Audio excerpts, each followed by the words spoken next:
안녕하세요. 설현욱입니다. 오늘은 그 잠과 꿈의 비밀 세 번째 시간을 하겠습니다. 이게 자꾸만 얘기할 게 많아서 점점 더 연장이 돼서 오늘 이거 마지막으로 하겠어요. 코로나 얘기는 뭐 어느 정도 좀 우리나라는 조절이 되는 것 같으니까 오늘은 생략.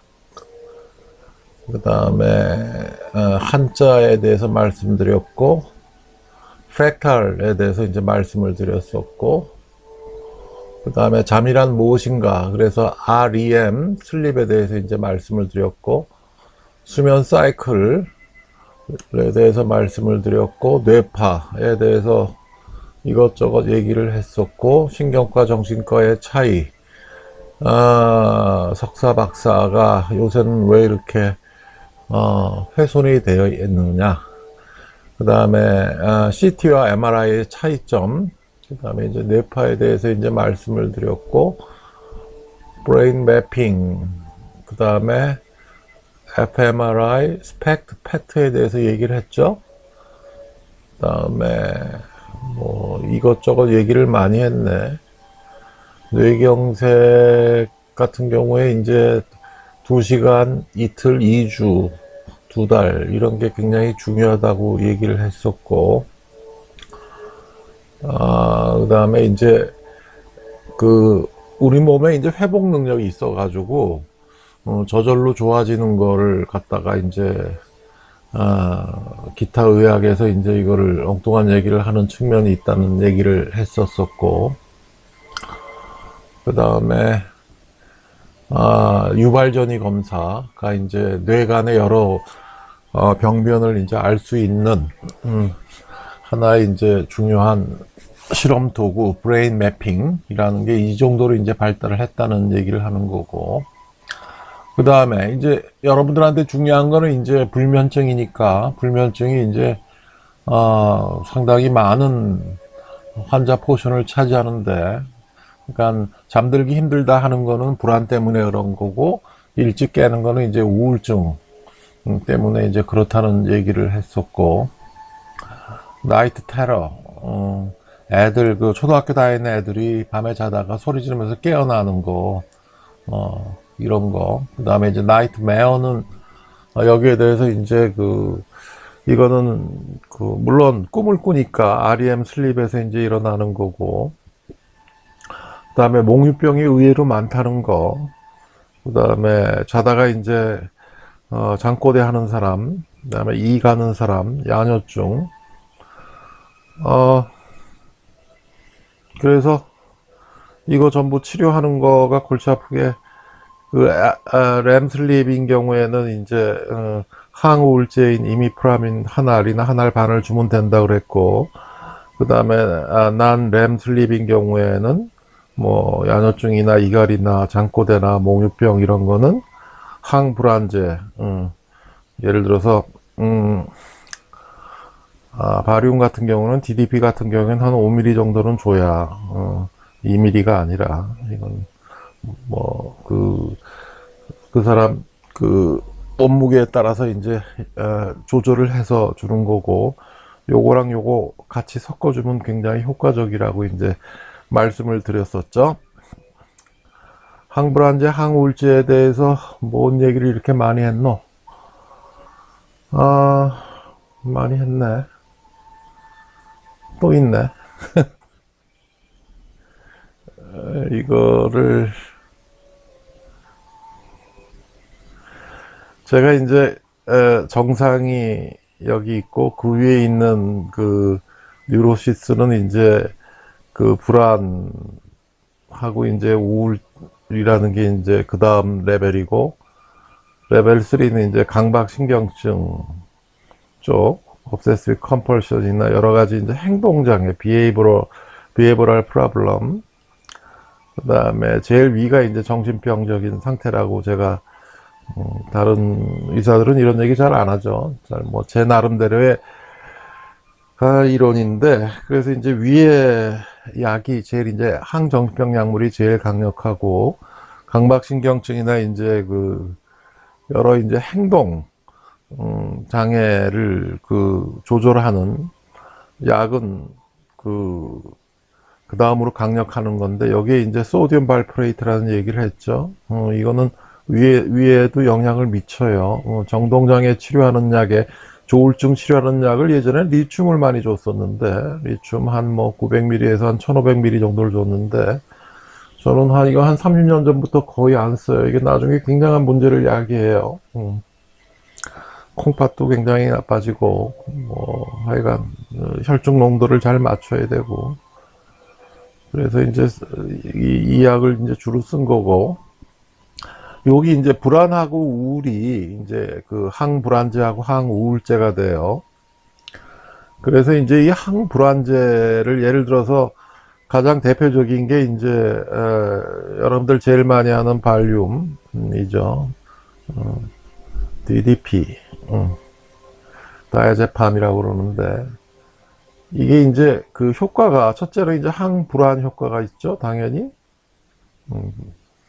그 다음에 두 번째는 이제 진정 효과가 있어요. 세데이션 효과가 있고, 세 번째가 이제 머슬 릴렉세이션, 그러니까 근육 이완의 효과가 있어요. 네 번째가 이제 항경련, 안티 에필lep틱 효과가 있어요. 그래서 간질 환자들 이거를 이제 바리움이나 아티반 같은 걸 이제 IV를 하면은 금방 멎죠. 근데 DDP는 IV를 주면 안 된다 그랬고, 아티반을 주면 이제 금방 경련이 이제 멈춘다는 얘기고, 이 근육 이완 효과 때문에 요게 이제 중요해요. 그 다음에 항우울제는 가장 이제 대표적인 게 이미프라민이 이제 이미프라민이라는 약이 이제 가장 대표적인 약인데, 이게 이제 우울증에도 정신병적인 우울증, 그 다음에 신경적인 우울증, 이 정도를 이렇게 나누면, 아주 정신병적으로 심한 우울증인 경우에는 대개 75ml에서 한 150ml 정도까지 써요. 3알에서 한 25ml짜리니까 6알까지 쓰는 거고, 신경적인 우울증인 경우에는 한 25에서 한 50ml, 75ml 정도를 쓰는데, 이제 항우울 효과가 있죠. 그 다음에 두 번째는 이제, 이게 예기불안의 효과가 있어요. 예기불안. 예를 들어서 공황 발작이 왔을 때, 공황장애인 경우에 항불안제 써봤자 이거는, 예기불안을 해소하지 못하기 때문에, 이거는 불안 자체만은 없앨 수 있겠지만, 불안 발작이 있을 때 불안을 없앨 수가 있겠지만, 앞으로 일어날 일에 있어서 예기불안 같은 경우는 효과가 없다는 거죠. 이건 항우울제를 써야 된다는 얘기고, 예를 들어서 내가 이제 비행기 타는 게 겁나는 사람이다. 그럼 항우울제 이미프라민 하나를 주면 돼요. 쉽죠? 예전에 이 얘기 한 것 같은데, 피아노 서울음대 실기 시험 보러 가는데 맨날 멀쩡하던 애가 실기만 가면 떨어진다. 이거 하나를, 플러스 다른 약 하나를 주면 돼요. 이게 이제 처음에는 졸릴 수가 있으니까 반알부터 한두 번 먹여봐가지고 괜찮으면 이렇게 주면 되고, 세 번째가 중요한 게 이게 통증의 역치를 올려요. 페인 스레스홀드를 올려요. 이게 굉장히 중요한 얘기인데, 페인 스레스홀드를 올리는 효과가 있어요. 그 다음에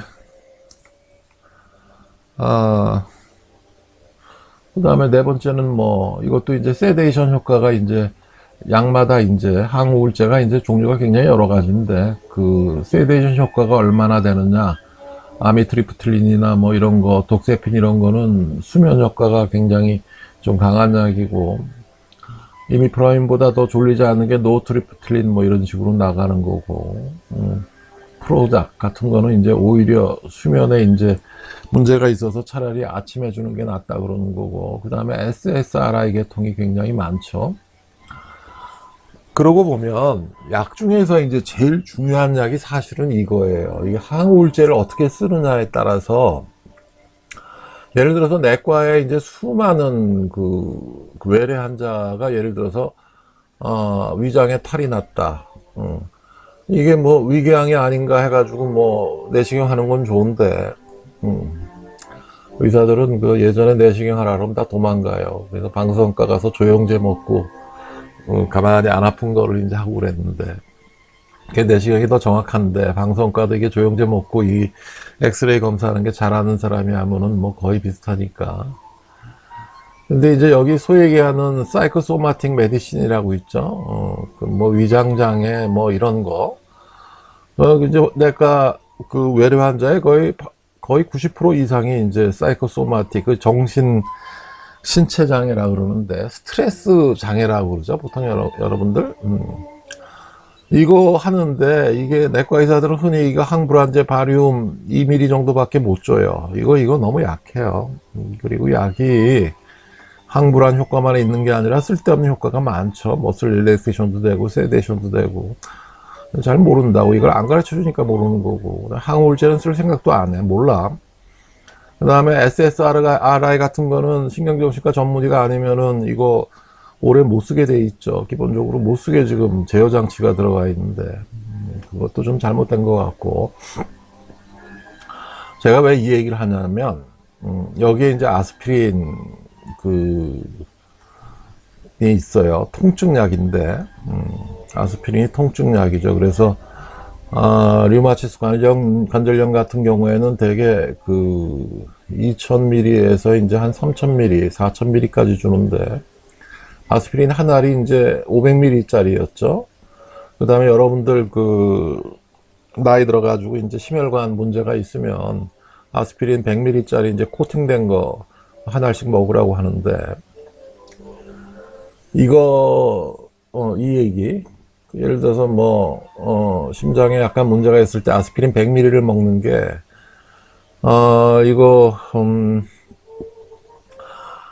이게 한 2년 반 전부터 아스피린을 구할 수가 없어요. 500ml짜리를. 내가 그래서 왜 그런 거라고 좀 알아봤더니, 제약회사에서 안 만드는데, 이걸 심평원에서 안 만들게 하는 건지, 아니면 제약회사 자체에서 못 만드는 건지, 원가가 안 맞아지니까 안 맞는 건데, 이거 굉장히 문제가 심각해요. 이 문제에 대해서 조선일보 댓글에도 이걸 꽤 많이 썼는데, 그걸 예전에 중앙일보 의학 전문 기자 하던, 누구죠? 황세희 기자 말고 그 밑에 있던 나하고 친한 의학 전문 기자인데, 이따가 생각나면, 이 친구가 무슨 자기 유튜브에도 이 얘기를 내 얘기를 받아서인지 그거를 심각하게 써놨대. 왜 아스피린 500ml짜리를 구할 수가 없느냐? 그 여자 부인이 가정의학 하는 친구 있잖아요. 왜 사람 이름이 이렇게 생각이 안 나는지 몰라요, 요새는. 나이가 점점 어디 불락이 돼 있나? 이 친구하고 꽤 친해요. 꽤 친해가지고, 중앙일보 기자 그만둘 때도 나한테 막 물어보던데 어떻게 했으면 좋겠느냐. 너 앞으로 되게 좋아지니까 해라. 그래가지고 이제 잘 나가죠. 제가 왜 이 얘기를 하냐면, 전번 시간에 아마 두통 환자에 대해서 말씀을 드렸을 거예요. 그래서 대부분을 차지하는 긴장성 두통, 텐션 헤데이크, 그 다음에 여러분들 생각하는 거 이상으로 허리 통증을 호소하는 사람들이 무지 많아요. 이걸 갖다 놓고 이제 정형외과 주로 이제 신경외과 일부에서 이제 비보험으로 해가지고 막대한 차액을 이제 허리 척추 수술, 난 대부분을 이거를 굉장히 문제가 있다고 보는 건데, 옛날에 심평원장 되면은 이 척추 병원부터 이 비보험 문제를 해결하려고 그랬었어요.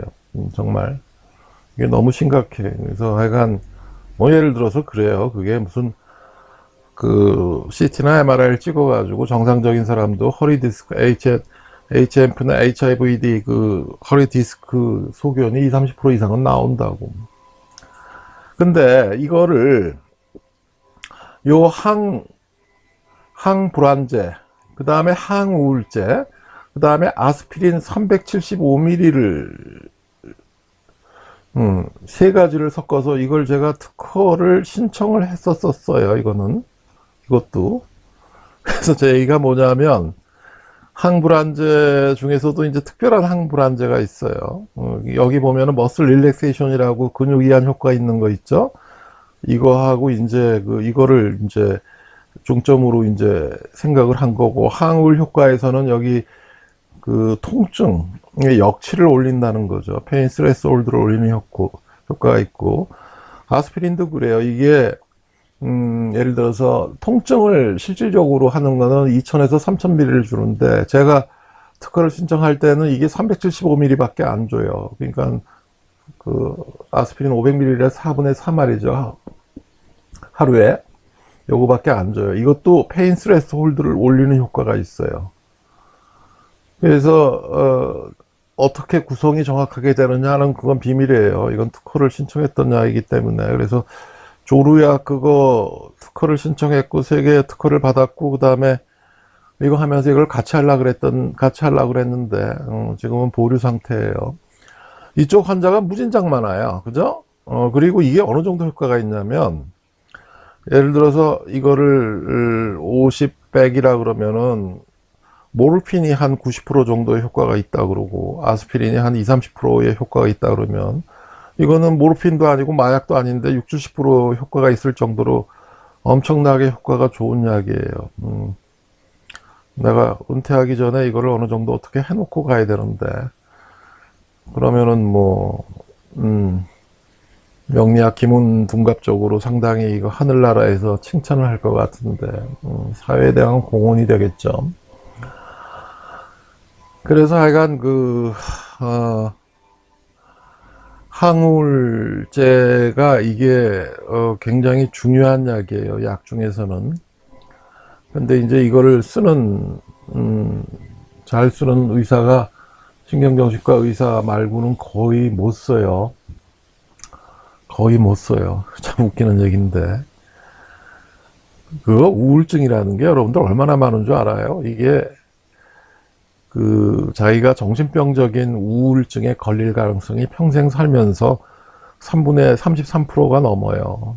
자살할 만큼 생각한 경험이 있는 사람이 100명 중에 33명이에요. 거기에다가 무슨 정신병적인 우울증이 아니라도 웬만한 우울증이야 뭐 그거 안 가진 사람이 없을 거고, 그 다음에 이게 또 마스크 디프레션이라고 있어요. 마스크 디프레션. 지금 코로나 때문에 마스크 생긴 게 아니라 겉으로 드러나지 않는 우울증인데, 이게 이제 신체 증상으로 표현되는 거죠. 이게 그러니까 예를 들어서 뭐 위궤양이나 뭐 위장장애 뭐 이런 식으로 나오는 거. 난 소화기 계통의 암은 소화기 계통의 암, 위암, 식도암 뭐 포함해서 대장 쪽도 그래. 이게 굉장히 스트레스랑 연결이 돼 있다고 생각이 되는데, 그래서 아스피린 한 알 먹는 것도 100ml 한 알 먹는 것도 좋고, 그다음에 이미프라민 반알이나 한 알 먹는 게 굉장히 자기 면역력을 올려줘요.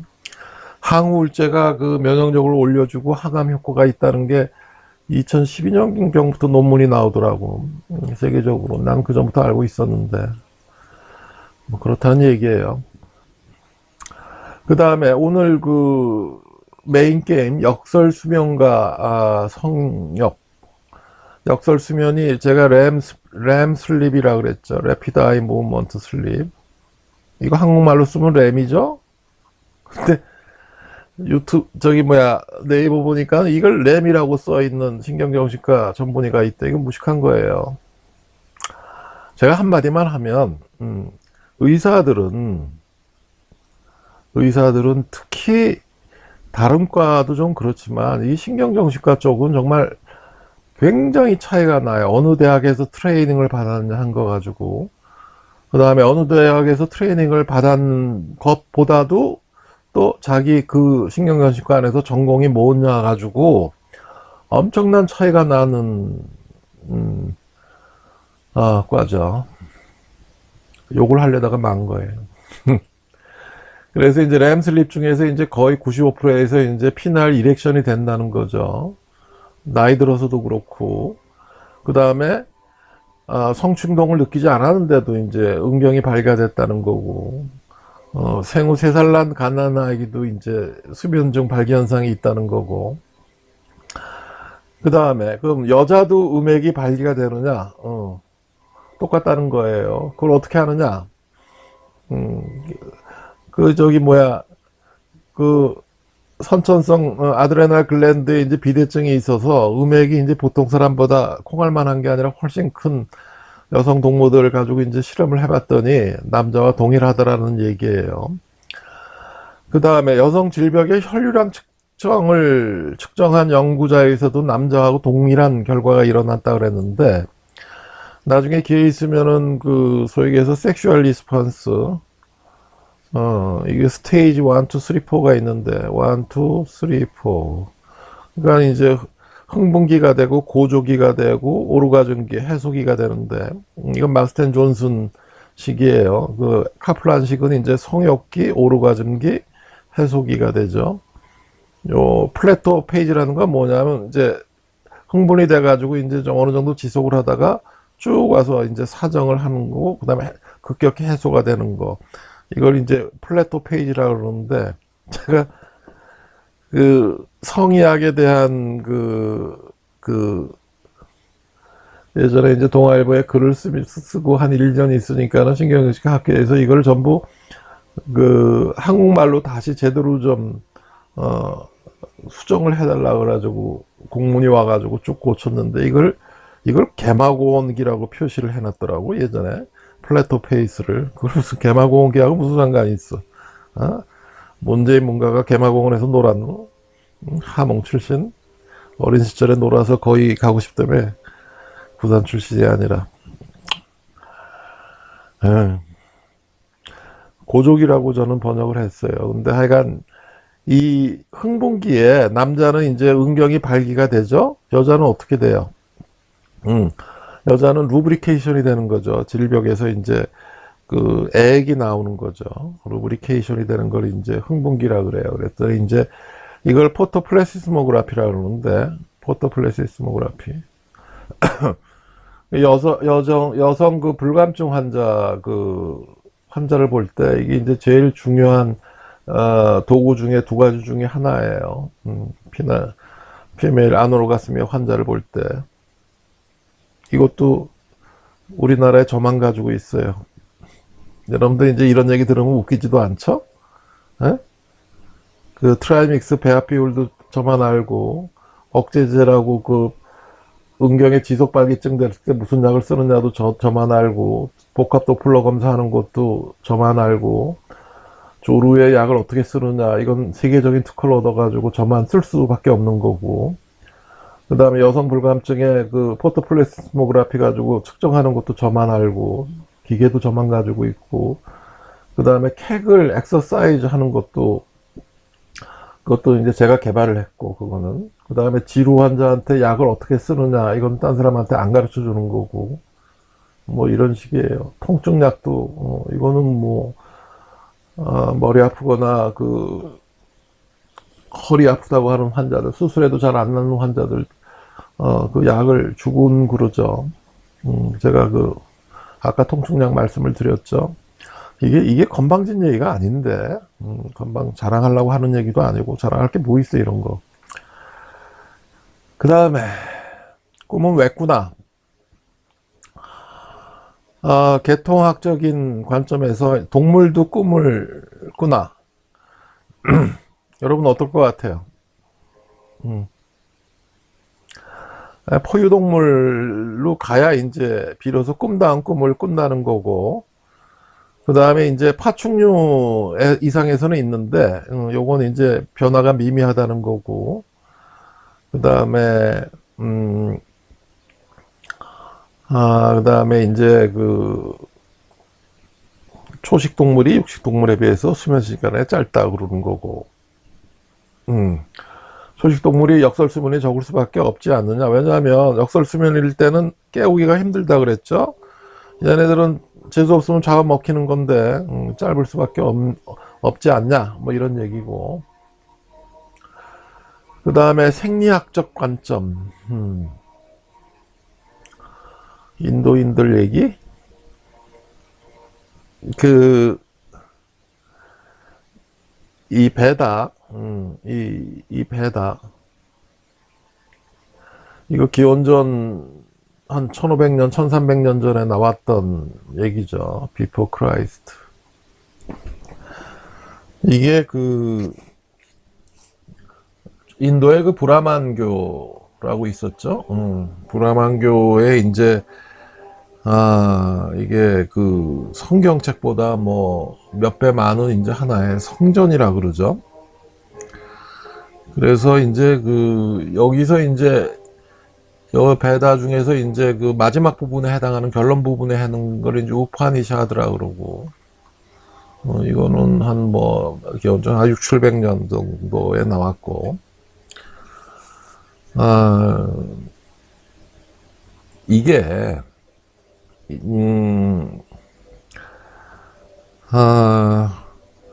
이제 산스크리트어죠. 산스크리트어인데, 예를 들어서 이제 석가모니가 4대 성인 중에서 제일 잘생긴 사람이 석가죠. 완전히 꽃미남처럼 생긴 사람이 석가고, 그 다음 마호메트도 뭐 그런 대로 있고, 예수는 뭐 어디 중동 노동자처럼 중동인이었다 그러죠. 제일 못생긴 친구가 이제 공자님, 뭐 완전히 산적처럼 생긴 사람인데, 석가의 예를 들어서 숲에 가서 이제 수행하는 그런 방법까지도 다 이제 규정을 해준 거죠. 베다에서. 그걸 뭐라 그랬더라? 아라냐카 베다? 제가 의과대학 때 쓴 거는 지나나 요기, 박티 요기라 그래가지고, 이건 논리적으로 신에 이르는 길을 찾는 거, 박티 요기는 이제 사랑으로, 감정적으로 접근해서 이제 신에 접근하는 방법, 이런, 제가 보니까 2학년 때 함춘원에 책을 썼는데, 논문을 비슷하게 썼는데, 신의 개념에 대한 분석이었어요. 편집부에 있으면서, 그러면서 이제 요거 가을에 이제 학생회장이 출마해서 이제 됐는데, 지금 보면 되게 엉뚱해. 근데 이 얘기를 신의 개념에 대한 분석이라는 서울의대 교재 꽤 긴 논문을 의과대 학생이 썼다는 게 말도 안 되는 얘기인데, 이게 비난이 적었던 게, 이걸 이제 이부영 교수님이 윤기안 사이콜로지 전공했던, 그때는 상당히 젊었으니까 이 양반이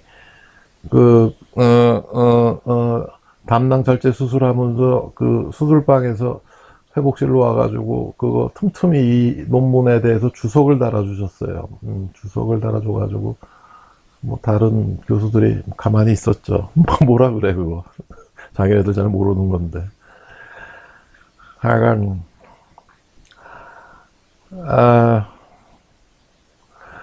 그러니까 이제 꿈꾸지도 않고 자는 상태인 서파 수면, 이게 이제 평화로운 상태라고 그러는 거죠. 그래서 이걸 이제 그거를 이렇게 이제 우파니샤드에서는 인생을 갖다가 깨어 있는 상태, 이게 이제 알파 베타, 이거는 눈 감고 이제 명상하는 알파파가 많이 나오고, 베타파는 주로 활동하는 거고, 꿈꾸는 상태는 렘슬립이고, 꿈 없이 자는 상태는 스테이지 3, 4로 가면 이제 세타, 델타파가 이제 나온다 그랬죠. 그래서 그렇게 이제 구별을 한 거고, 제가 왜 우파니샤드 얘기하고 베다 얘기를 하냐면, 불교 쪽으로 들어가면 이거 써놓은 책들이 꽤 있던데, 현대 물리학적인 세계관, 그거랑 굉장히 비슷한 얘기가 많아요. 이런 지식이 어떻게 기원전 1000년, 몇백 년 전에 나왔냐 이거야. 그래서, 이게 기원전 한 8000년, 9000년 전에 히말라야 산맥에 외계인이 착륙해서 살았다며? 그 사람들이 전해준 거 아니냐라는 썰이 있어요. 세오리가 있어요. 썰. 다음, 역설 수면시는 이제 은경이 발기가 되고, 맥박, 호흡, 혈압이 다 증가가 되고, 눈동자는 이제 쉴 수 없이 웅기면서 꿈을 꾸는데, 그런데 이제 근육의 긴장도는 이제 제일 낮다는 거죠. 움직일 수가 없다는 거죠. 그래서 역설 수면이라는 거는 그 피드백이 이제 제대로 작동을 안 한다는 거고, 그 다음에 이 시기가 어떻게 보면 정신분열증의 한 특징이라는 거예요. 정상인이 꿈꾸는 상태하고 비슷한 범주라는 거고,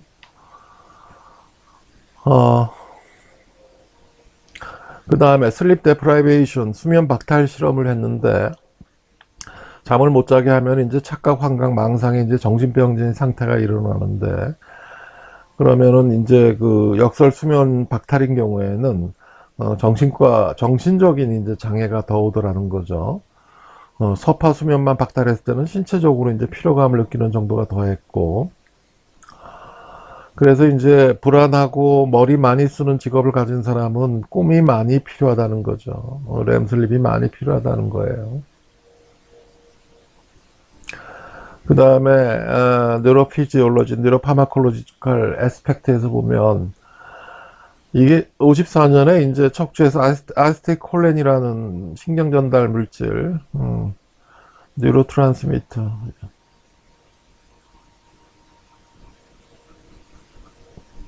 이제 처음으로 규명이 됐는데, 그래서 이제 많은 30년, 지금 얼마에 됐어요? 지금 70년 동안 많은 수의 신경 전달 물질이 이제 특히 이제 1980년대 후반까지 이제 신경 전달 물질을 연구가 굉장히 그 집중이 돼 있었는데, 대표적인 게 이제 도파민, 노에피네프린, 도파민에서 노에피네프린으로 넘어가는 게 도파민 베타 하이드록실레이즈라 그랬죠. 그 다음에 세로토닌, 이시영 선생님이 흔히 이제 이거 가지고 얘기하는 내 조루약에 이제 세로토닌 수용체 여기 이제 주로 작용하는 건데, 조루하고도 이제 이게 문제가 되죠. 아세틸콜린, 가바, 아까 얘기한 그 바륨, 항불안제를 작용하는 거, 엔도핀, 통증, 여자들이 이제 애 낳고 나서 아팠던 기억을 이제 잘 모르는 게, 그게 이제 그 내인성 엔돌핀이 분비돼서 그런다는 거죠. 이거는 뭐 얘기하면은 제가 10시간이고 30시간이고 얘기를 할 시간이 많은데, 여러분들 지금 이거 들으러 온 거 아니잖아. 그죠? 그럼 이제 성의학하고 관련돼서는 이제 세로토닌이 이게 이제 프리마처 이듀케이션, 조루랑 연관이 있다는 거고, 조루의 원인이라는 건 결국은 대뇌 피질의 세로토닌 수용체의 선천적인 결함이라는 거죠.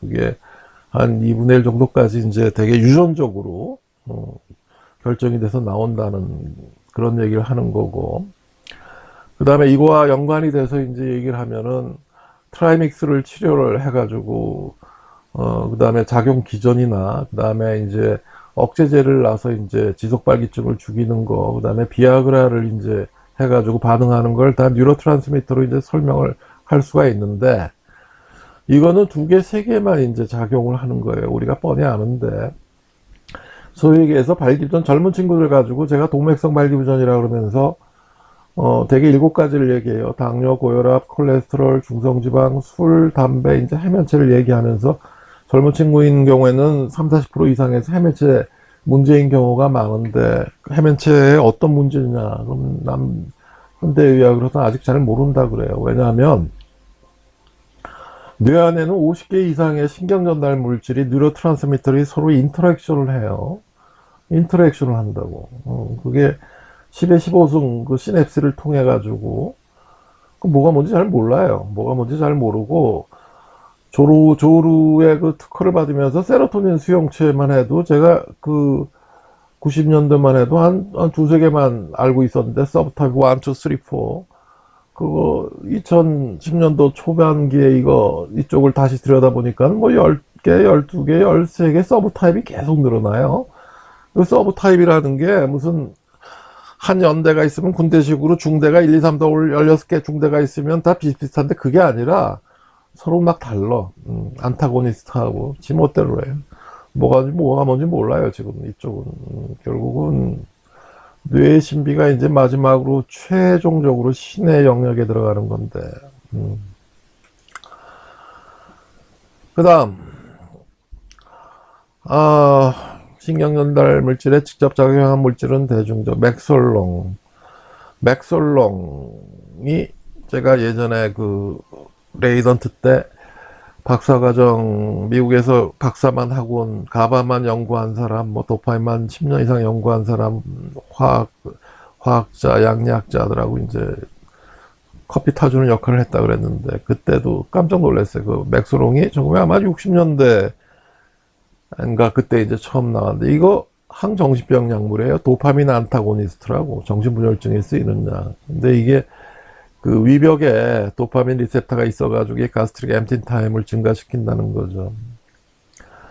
멀미약도 그래. 멀미약도 페르페나진이라는 게 이게 도파민 약물이죠.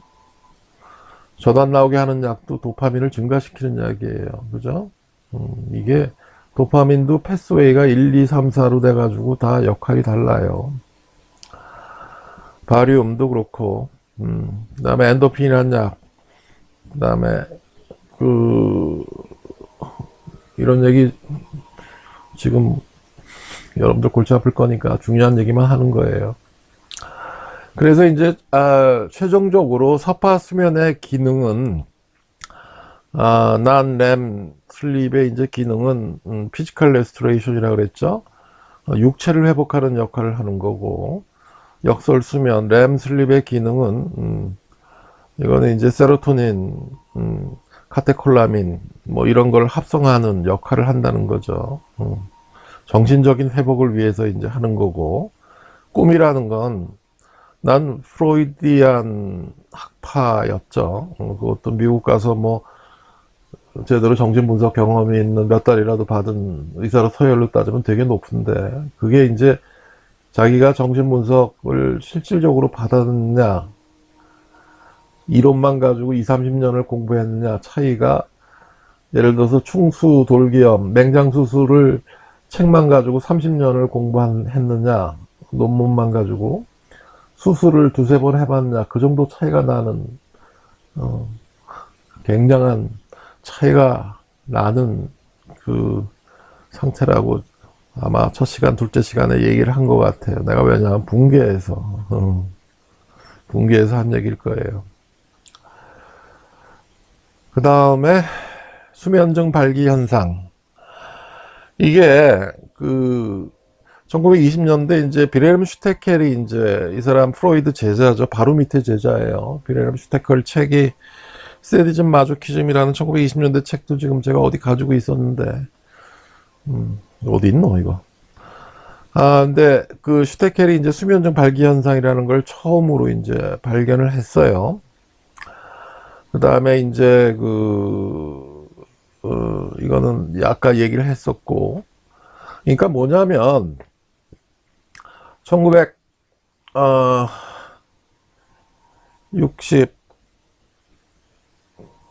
64년, 65년, 마스텐 존슨이 이제 휴먼 섹슈얼 리스폰스라는 책을 쓰기 전까지는 이 성의학이라는 거, 그 다음에 발기부전, 예를 들어서 조루, 여성 불감증, 그 다음에 뭐 지루 하다못해, 그 다음에 뭐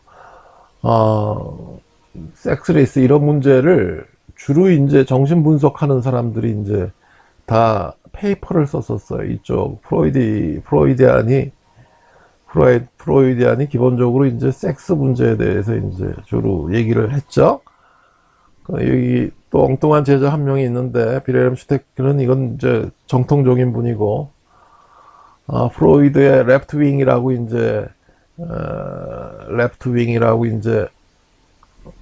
세 명이 있죠. 예를 들어서 뭐 좀 안 좋은 의미로 이제 주로 이제 얘기를 하는데,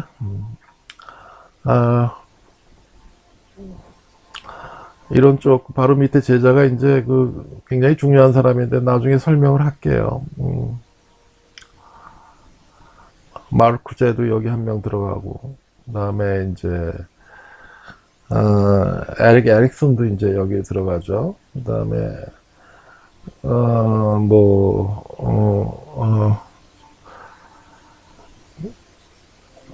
그 철학가 친구가 아마 프랑스 쪽 철학가 푸코 이런 사람들 가지고 논문을 쓴 것 같던데, 이게 정통적인 정신분석 학파에서 보기에는 이것도 레프트윙이에요. 하나의 이단이라는 거죠. 뭐 그런 식으로 얘기를 해요. 아, 이거 하라는 거 제대로 안 하고 왜 쓸데없이 그 나가가지고 엉뚱한, 쉬운 공부만 하고 있느냐, 이런 식으로 이제 그렇게 얘기를 하는 거라고 이제 생각해도 되는데, 아, 이제 그, 빌헬름 라이히.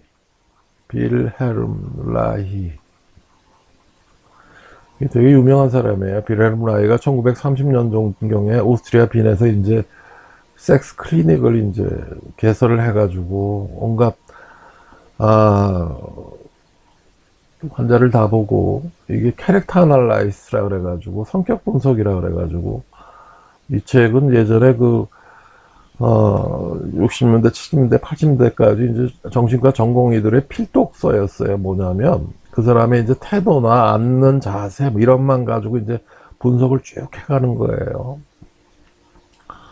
나중에 이제 오르곤 에너지라 그래가지고 뭐 우주의 에너지 밝힌다 그래가지고 좀 엉뚱한 행동을 했고 이제 공산주의하고도 상당히 연관이 있어가지고 문제가 되곤 했는데, 그래서 요때까지는 이제 굿라이히, 요때부터는 이제 배드라이라 그래가지고 이제 학계에서는 이제 이러는데, 여러분들 뭐 굉장히 재미가 있어요. 굉장히 레디컬하고, 이게 왜냐하면 그 사회주의 체제에 대해서 굉장히 급진적인 이론을 전개를 해요. 예를 들면 이런 거예요. 그 어린 시절에 정상적인 그 응? 섹스 문제가 처리가 제대로 안 돼가지고, 이 사회가 이렇게 엉망이 되었다는 거죠. 그 다음에 이제 공격적으로 이제 온갖 폭력과 이제 뭐 무슨, 경찰 문제가 생기는 거고 이런 식으로 이제 주장을 해요. 나중에 시간 있으면. 그 다음에 이제 그 수면종 발기 현상으로 발기부전의 원인을 알아볼 수 있지 않을까 해가지고 이제 1980년대 리지스캔이라 그래가지고 요거 저도 가지고 있는데 요거 별로 안 쓴다 그랬죠. 이게 이제 트라이믹스를 주사를 해가지고, 예전에 트라이믹스가 아니라 이제 다이믹스였죠. 요거하고 요거는 원가 차이가 얼마, 요거는 원가가 500원이면 이거는 15,000원 이렇게 돼요. PG유안이라는 게 제일 비싼 거였으니까 요거 하나만 가지고도 13,000원이었으니까. 그러니까 우리나라 많은 예전에 비뇨기과는 이 다이믹스를 써요. 원가가 싸고 트라이믹스를 잘 몰라가지고 아직도 쓰고 있는 친구들이 꽤 있는 것 같던데, 가격은 똑같이 받고 그러면 안 돼요. 그 다음에 복합 도플러 검사가 이제 개발이 돼가지고 이제 이걸로 해보니까 리지스캔, 그 다음에 이제 리지스캔 가지고 시청각 유발 자극 검사하는 게 좀 웃기는 검사가 되더라 그래가지고 이제 저는 이거 처음에 한 2, 3년 하다가 그 다음부터는 안 해요. 그 다음에 이제 중요한 얘기가, 수면종 발기 현상은 남성 호르몬 작용 가지고 주로 일어나는 거고, 깨어 있을 때 대낮에 그 발기가 되거나 이런 거, 성적인 자극은 남성 호르몬하고 상관없이 대뇌 작용으로 일어나는 거예요. 그 치료감호소라고 있었죠? 치료감호소라고 지금도 아직도 있는데, 유성 근처에 여기 무슨 범죄자들, 그 성적 범죄자들이나 뭐 이런 환자들, 그 다음에 뭐 정신과적으로 문제 있는 환자들이 이제 정신병원 겸 해가지고 하는데, 어느 날 여기 소장이 전화 왔어. 한 8, 9년 전에. 설 박사님, 이쪽 누구를 보낼 테니까 남성 호르몬 문제 가지고 성범죄자들 그 거세하는 거에 대해서 책이나 논문 있으면 달래. 이거 자기네들이 가지고 있어야지. 왜 나한테 물어보노? 이거 치료하는 전문 병원인데. 찾아보니까 한 2권이 있어요. 가져갔는지 잘 모르겠네. 근데 하여간, 제가 그때 남성 호르몬 억제시키는 여성 호르몬 주사를 성범죄자들한테 놓는 거가 이게 여러 가지로 문제가 많다고 지적을 한 거죠. 이 문제예요. 낮에 일어나는 성적 자극은 남성 호르몬하고 크게 상관이 없다는 거예요. 대뇌 작용으로 일어나는 건데, 그것만 해가지고 되냐 이거지.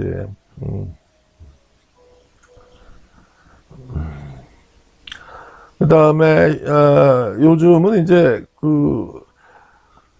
발기유발제 트라이믹스를 이게 저희 병원에서는 0.15cc를 주사를 놔가지고 제가 얘기를 한 것 같은데, 완전 발기가 1시간 정도 가면은, 이거는, 일단 시민성, 아니면 과민성. 과민성이라는 게 뭐냐면, 척추장애자 환자 같은 경우에,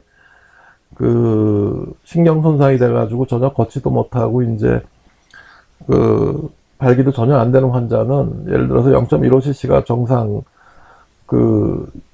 용량이라 그러면 한 0.05cc 가지고 발기가 돼요. 과민 반응을 일어난다 그래요. 그러니까 신경 손상에 의한 과민 반응이라고 이제 저는 얘기를 하고, 제일 흔한 게 이제 척추장애자 환자나, 그다음에 이제 그거보다도 훨씬 많은 게 당뇨병 초기.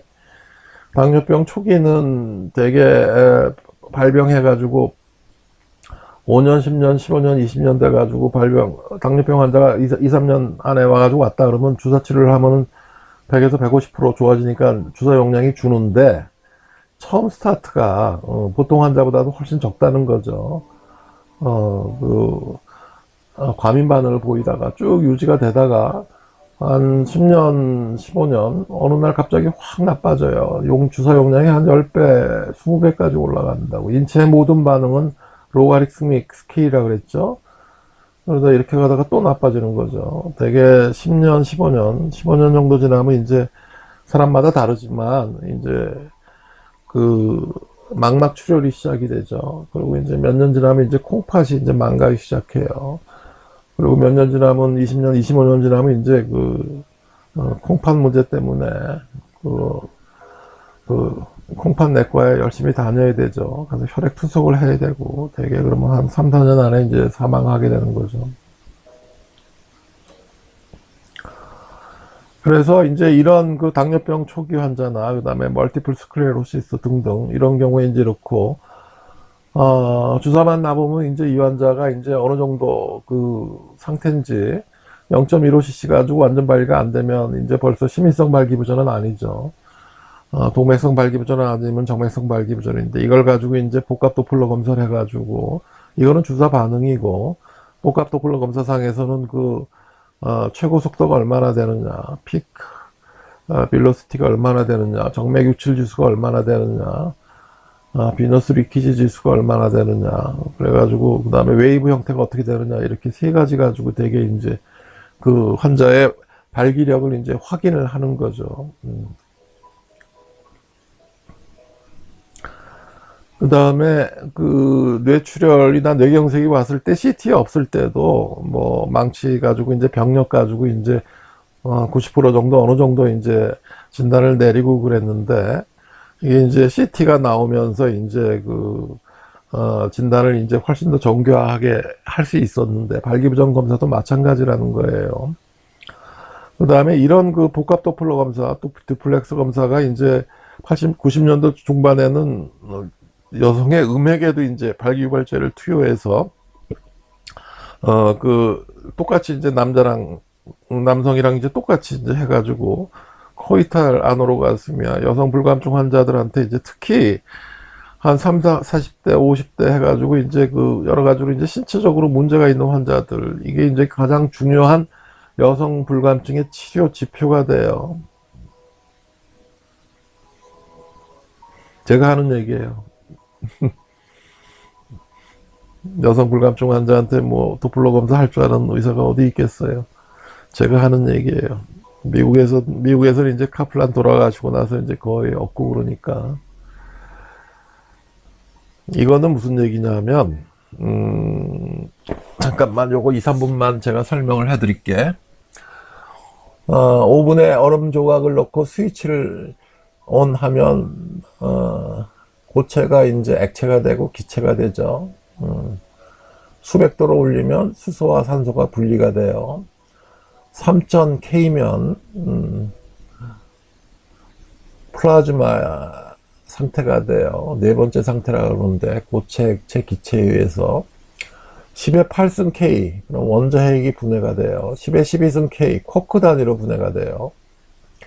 10의 15승 K, 전자기력과 양력이 합쳐지게 돼서 열로 통일이 돼요. 10의 28승 K는 강력이 통일되면서 GUT 대칭이 뭐냐면 그랜드 유니파이드 세오리, 통일장 이론이 나오는 거죠. 그 다음에 10의 32승 K, 10의 마이너스 33cm가 플랑크, 초가 플랑크 단위죠. 초죠, 초. 가만히 있어봐. 뭐 하여간. 그 다음에, 시공간 차원이 몇 10차원이 된다는 거죠. 그 다음에, 거꾸로, 빅뱅 이후에 보면 10의 마이너스 43초, 이게 플랑크, 시간이죠. 10의 마이너스 33cm는 플랑크 길이고, 10차원 우주가 4차원과 6차원으로 분리되고, 6차원 우주는 10의 마이너스 33승인가? 센티미터 규모로 말려 들어감. 그 다음에 하나로 통일되었던 GUT 힘이 강력과 약 전자기력으로 분리가 되고, 뭐 이렇게 된대. 쭉 해가지고. 제가 그래서 보면 빅뱅 후 50억 년 지나면 최초의 은하가 탄생했고, 빅뱅 후 100년, 150년 지나면 태양계가 형성이 됐고, 수십억 년 후 지구에 최초의 생명체가 등장했다. 이게 우주의 역사고 현대 물리학의 2000년도 초기까지의 결론이에요. 지금 뭐 더 진행한 게 별로 없으니까. 제가 왜 이 얘기를 하냐면, 이게 물리학적인 지식이 굉장히 발달이 되어 있는 지금 현대 과학이죠. 그죠? 그 다음에 요거는 그 이전에 이제 수학적인 지식으로 이제 뭐 이게 더 먼저 됐었고, 리만 수학 해가지고. 이거인데, 여기에 비해서 이게 지금 그 인체에 대한 뇌 쪽에 그 연구가 예를 들어서 뭐 CT가 뭐 1980년도 초기부터 시작해가지고 40년밖에 안 됐는데 엄청나게 지금 그 여러 가지로 발전을 하고 있는 하여간 굉장히 중요한 시기예요. 싱귤라리티의 시기죠. 변곡점의 시기고. 그래서 이제 레이먼드 커즈와일이 이제 뭐 앞으로 10년 안에 모든 질병이 치료가 되고 20년만 지나면 인간이 거의 몇백 년 이상 수명이 연장할 것이다. 굉장히 중요한 시점이 와 있어요. 로그 스케일이죠. 코로나 바이러스 환자들 지금 초기에 환자들 증가하는 식으로 그런 시점에 와 있는 거예요, 지금. 그래서 이 얘기를 왜 써놨냐면 의과대학 시험 문제 10번째 문제 칼루자 클라인 이론에 대해서 설명하시오. 칼루자 클라인 이론에 대해서 설명하시오. 나는 이게 되게 좋은 게 서울대 애들 150명 중에서 한 10명 정도는 5명, 10명 정도는 이거 열심히 숙제를 해와요. 그래서 뭐 다 필요한 건 아니죠. 똘똘한 사람은 150명 중에서 한두 명만 국가적으로 건지면 되죠. 나머지야 뭐 잘 몰라도 그냥 성실한 의사면 되는 거니까. 이게 리만 수화학, 그 다음에 아인슈타인, 그 다음에 칼루자 클라인 이론, 그 다음에 물론 여기서 이제 양자 역학이 좀 삐끗했지만 이게 이제 그 스트링 세오리, 촉근 이론으로 이제 발전해가지고 앞에 나오는 우주를 저런 식으로 이제 설명을 하는 현대 물리학인데 일단 다음 시간에 이거를 간단하게 제가 설명을 해드릴게요. 저도 잘 모르지만 여러분들한테 이제 화두만 던지는 거예요. 다 했죠? 이게 50분이 넘어간 것 같은데 오늘도 이제 들어주신다고 수고하셨어요. 다음번에는 성의학 Q&A를 그 5번째를 할 것 같아요.